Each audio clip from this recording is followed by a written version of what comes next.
This video is for educational purposes only. It does not constitute investment advice. Stock market investments carry risks. Viewers must conduct their own research. बिस्मिल्लाहिर्रहमानिर्रहीम।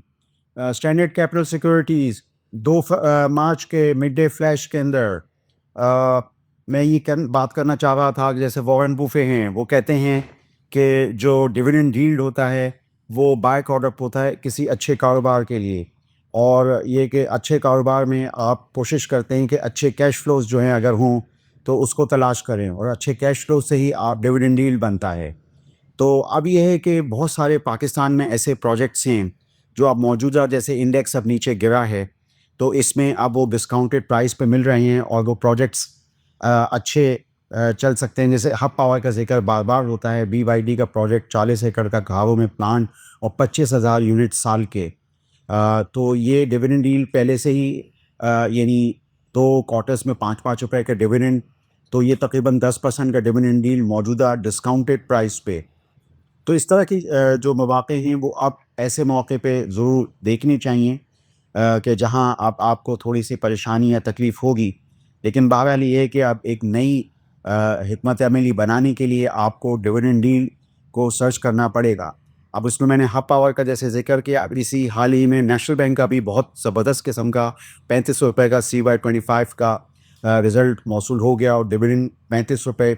और अब ये है कि कोशिश लोग करेंगे कि मौजूदा प्राइस पे 14-15% की डिविडेंड यील्ड हासिल कर सकें नेशनल बैंक से।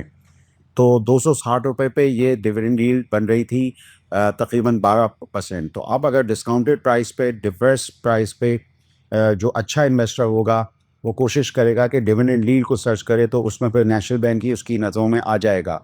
बैंकों में फिर दूसरे भी मौक़े हैं, उसमें HPL बैंक का फाइनल डिविडेंड था 6 रुपये, और अब HPL बैंक का डिविडेंड भी बढ़ता चला जाएगा क्योंकि ये अपने उन पुराने जो मसले हैं उनसे निकलते चले गए, और इन्होंने कहा था कि ये अपने डिविडेंड्स को बढ़ाएंगे। तो इन्होंने CY25 जो क्लोज़ हुआ तो क्वार्टरली ये डिविडेंड्स बढ़ाते चले गए। फाइनल क्वार्टर के अंदर 6 रुपये डिविडेंड जो है रिपोर्ट कर दिया। अब ये है कि ये मौजूदा डिस्काउंटेड प्राइस पे, ज़ाहिर बात है आप जानते हैं कि ये डिप्रेस्ड प्राइस ज़रूर हैं और किसी वजह से तो ये है कि नॉन उसमें ऑपरेशनल रीज़न्स हैं, तो ऐसी चीज़ को देखते हुए मौक़े जो हैं यहाँ बन जाते हैं।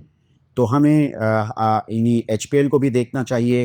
फिर बैंकल हबीब एक और मजबूत ट्रेड फाइनेंस का एक बड़ा बैंक, तो यहाँ पे भी यानी डिविडेंड यील्ड के सालाना डिविडेंड यील्ड के मौक़े मौजूद हैं। तो मैंने सोचा कि आपको इस हवाले से आगाह करूँ।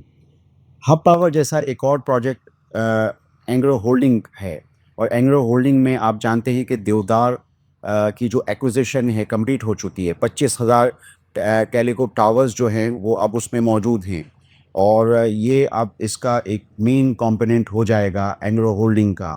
यानी ये जो एंग्रो इंफ्रास्ट्रक्चर जो था, अब इन्होंने एक्विजिशन कंप्लीट कर ली है, तो अब इस साल CY26 से ये डिविडेंड देने की शक्ल में भी आ जाएंगे, यानी कैश फ्लोज इनके बनने शुरू हो जाएंगे। CY25 जो क्लोज़ हुआ उसमें भी जो इनकी EPS थी काफ़ी सर हासिल थी 46 रुपीज़।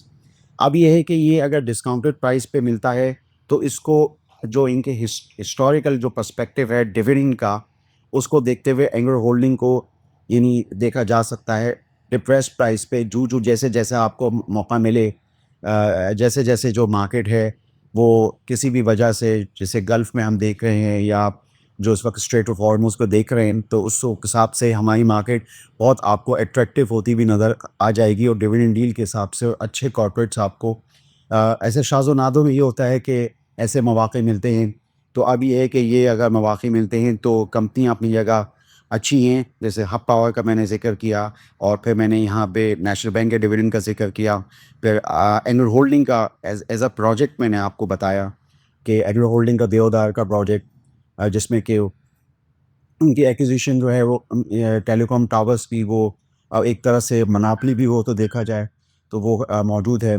तो इस तरह के बहुत सारी चीज़ें आपको जो है वो मिल सकती हैं। इसी तरीके से फौजी सीमेंट और कैपको ने अपनी होल्डिंग बना ली है अटक सीमेंट के अंदर। अटक सीमेंट जो है वो गल्फ़ में सीमेंट एक्सपोर्ट करने वाला एक यूनिट है सदर्न जोन के अंदर।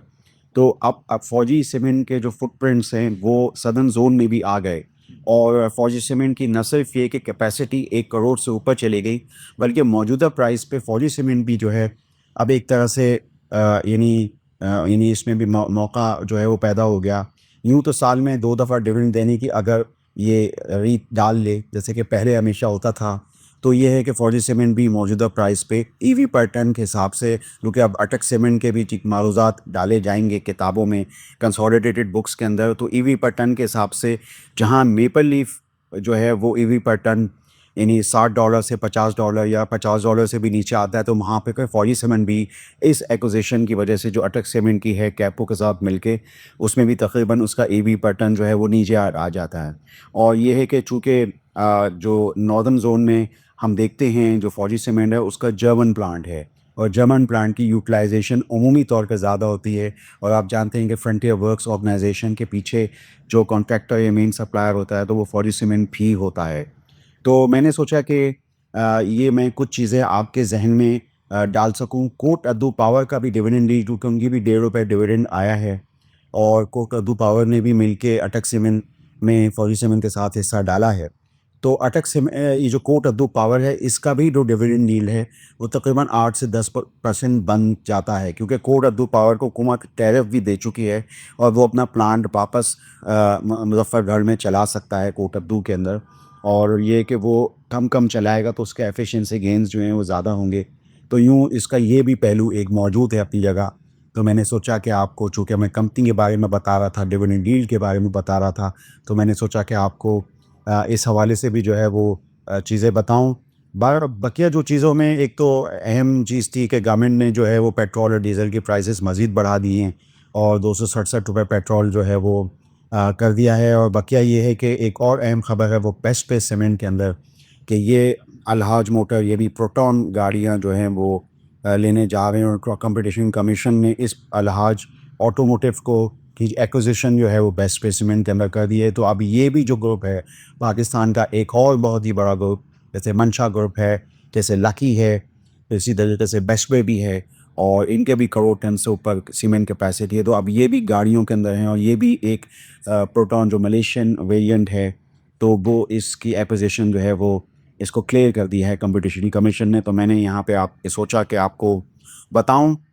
मैं बात यहाँ पे ख़त्म करता हूँ कि पाकिस्तान के सीमेंट सेक्टर ने हाफ ईयर के अंदर या सेकंड क्वार्टर में 35 बिलियन का नफ़ा बनाया।